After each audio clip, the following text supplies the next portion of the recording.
सारी महिलाएं कंफ्यूज हैं, सारा देश कंफ्यूज है, सांसद कंफ्यूज हैं, यहां तक कि राष्ट्रपति कंफ्यूज हैं कि अगर महिला आरक्षण बिल अब संसद में गिरा है तो जो 2023 में पास हुआ था वो क्या था, खुद राष्ट्रपति ने जिस पर साइन किए थे वो क्या था, मोदी जी की डिग्री। अबे विपक्षियों, ये क्या बात हुई कि मोदी जी एक ही बिल को बार बार क्यों पास करवाना चाहते हैं? अरे जब मोदी जी एक ही ट्रेन को बार बार हरी झंडी दिखा सकते हैं, एक ही प्रोजेक्ट का बार बार उद्घाटन कर सकते हैं, अरे जब मोदी जी एम्बुलेंस को बार बार रास्ता दे सकते हैं, तो महिलाओं को बार बार आरक्षण क्यों नहीं?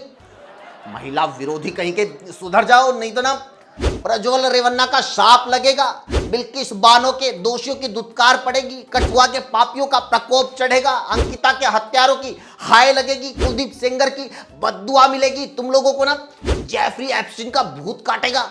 बिल गिरवा दिया, मोदी जी का बिल गिरवा दिया।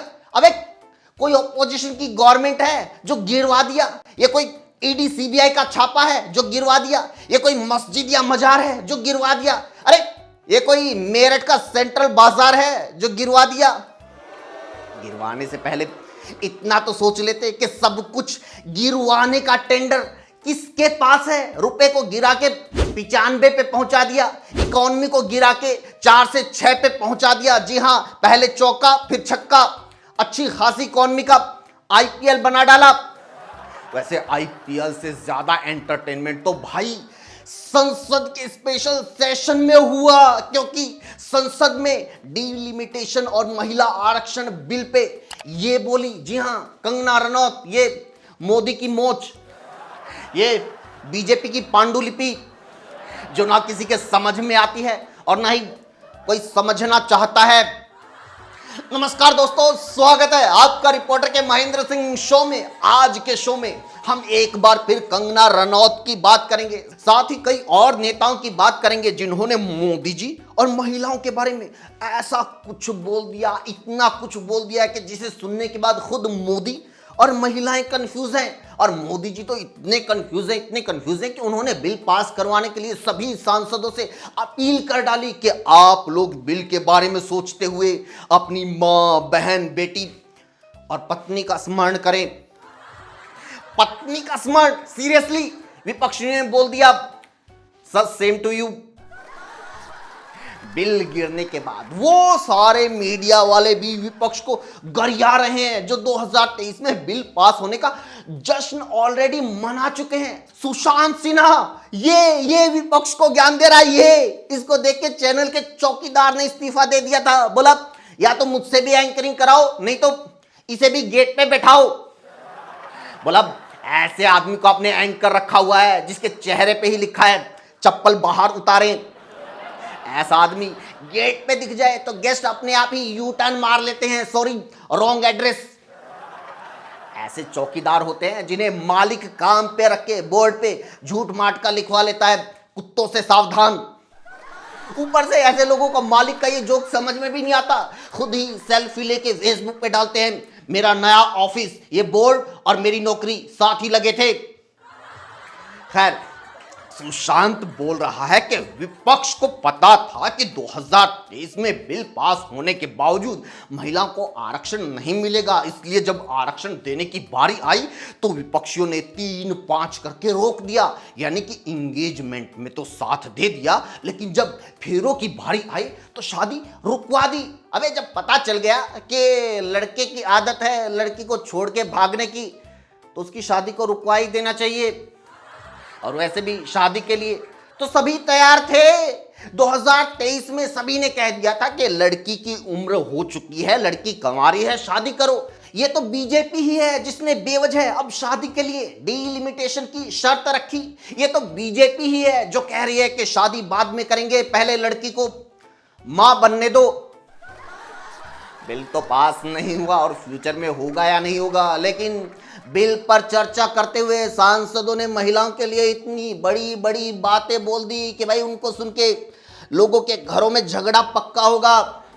क्योंकि बीजेपी सांसद रवि किशन ने तो यहां तक कह दिया कि जब मेरी पत्नी सो जाती है तो मैं उसके पैर छूता हूं। इत्तेफाक से जब रवि किशन ये बात बोल रहे थे, मेरा दोस्त अपनी पत्नी के साथ टीवी देख रहा था। पत्नी बोली तुम भी बीजेपी के सांसद से कुछ सीखो। बोला कोशिश कर रहा हूं वाराणसी वाले से सीखने की।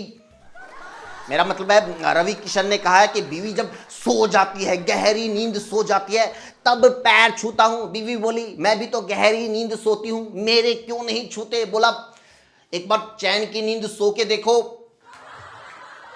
मोदी जी ने भी भाषण दिया, महिलाओं पे भाषण दिया। बोले मैं तो महिलाओं का सम्मान ही बहुत ज्यादा करता हूं, मैं तो महिलाओं के लिए बहुत कुछ करना चाहता हूं, मैं तो महिलाओं को बहुत कुछ देना चाहता हूं। टीएमसी सांसद ने बोला तो इस्तीफा दे के दिखाओ। सच्ची टीएमसी सांसद कल्याण बनर्जी ने कहा कि सिर्फ सांसद पद क्यों, महिलाओं के लिए पीएम पद में भी आरक्षण होना चाहिए और मोदी जी को इसकी शुरुआत करनी चाहिए। वैसे भी 3 बार पीएम बन चुके हैं, 3 बार सीएम बन चुके हैं, अब तो किसी महिला को मौका दे दो। मैं तो कहता हूं कंगना रनौत को बना दो, फिर देखना विपक्ष वाले भी बोलते मिलेंगे यार मोदी जी वैसे थे तो बहुत अच्छे, लेकिन पीएम बनाना तो दूर, बीजेपी किसी महिला को सीएम तक नहीं बनाना चाहती। देश में आज बीजेपी और बीजेपी गठबंधन की टोटल 21 सरकारें हैं, 21 सीएम हैं। जी हाँ, 21 में से बीजेपी ने सिर्फ एक जगह महिला को सीएम बनाया है, सिर्फ दिल्ली में। और दिल्ली में भी ऐसी सीएम बनाई कि जनता ने खुद महिला सीएम की मांग करनी छोड़ दी। बोलिए अच्छा ये है, फिर तो रहने ही दो, महिला को छोड़ के किसी को भी बना दो। बीजेपी इज लाइक पक्का किसी को भी बना दे। बोली हाँ किसी को भी बना दो, पक्का किसी को भी बना दे, हाँ किसी को भी बना दो। तो ये लोग सम्राट चौधरी, बड़ा शौक था ना मोदी जी की डिग्री देखने का, अब इनकी देखो।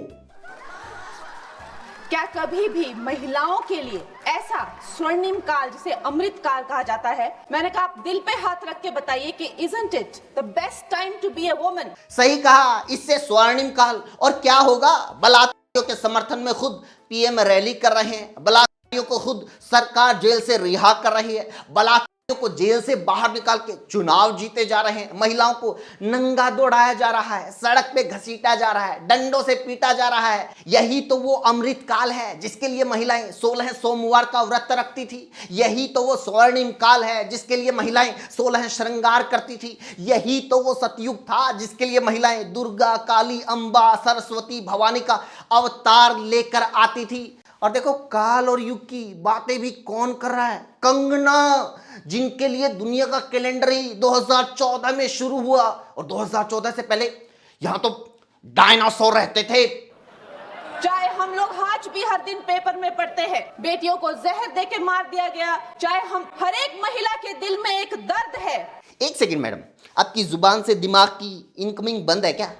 अभी 10 सेकंड पहले आप बोल रही थी कि ये तो महिलाओं के लिए बेस्ट काल है, ये तो स्वर्णिम काल है, ये तो अमृत काल है, और 10 सेकंड बाद ही बोल रही हैं कि आज हर दिन बेटियों को जहर दे के मारा जा रहा है, हर एक महिला के दिल में दर्द है। मोदी जी कंफ्यूज हैं कि ये कांग्रेस की तरफ से बैटिंग कर रही है या बीजेपी की तरफ से फ्री हिट पे बोल्ड।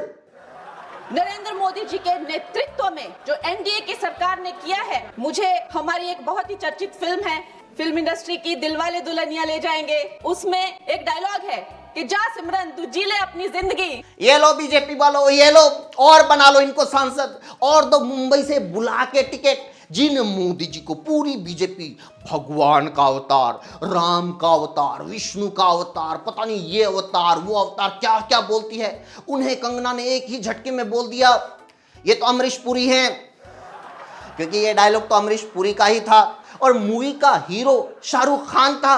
और मोदी जी यानी अमरीश पुरी सिमरन को शाहरुख खान के पास भेजता है, यानी लव जिहाद। अगर कोई विपक्षी बोलता तो बीजेपी ये भी एंगल निकाल ही लेती। खैर कंगना जी, हमारा वीडियो भी लंबा हो रहा है, आप एक ही सेंटेंस में बोल दीजिए, बता दीजिए कि कहना क्या चाहती हैं।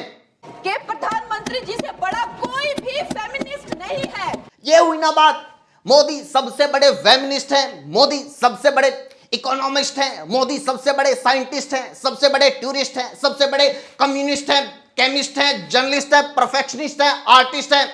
ये सब मैं बेशक ना मानूं, लेकिन एक बात मैं खुद पक्का मानता हूं कि मोदी जी सबसे बड़े कार्टूनिस्ट हैं, क्योंकि उन्होंने इतने बड़े बड़े जो बनाए हैं